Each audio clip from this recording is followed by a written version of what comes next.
Hi, very happy to know you like my previous video about Queen Elizabeth. Today we are going to learn about Queen Elizabeth and the contemporary women of Elizabethan era.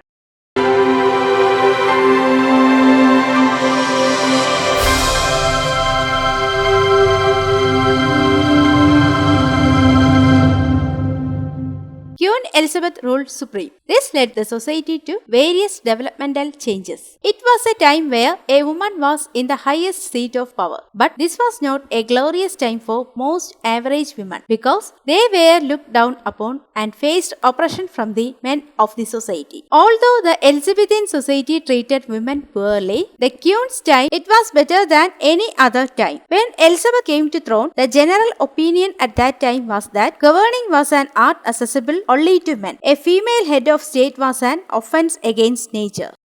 Women were not allowed to enter into professional jobs such as law or medicine at that time. Women of the Elizabethan era had virtually no legal nor political rights. They were not allowed to vote. Before marriage, women were under the ownership of their father or depended on them financially until they found a husband.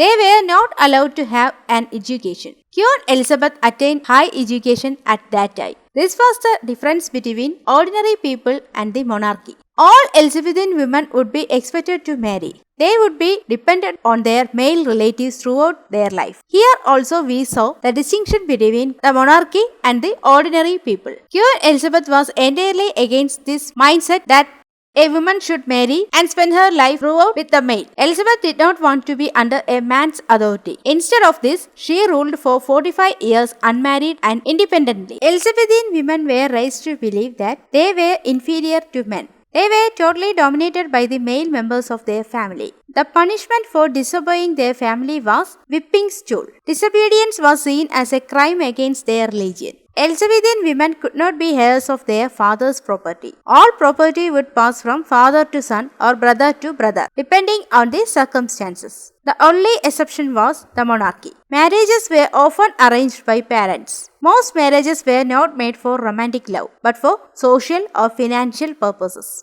Divorce and separation were rare and required an act of parliament. Only the very wealthy could even consider this option.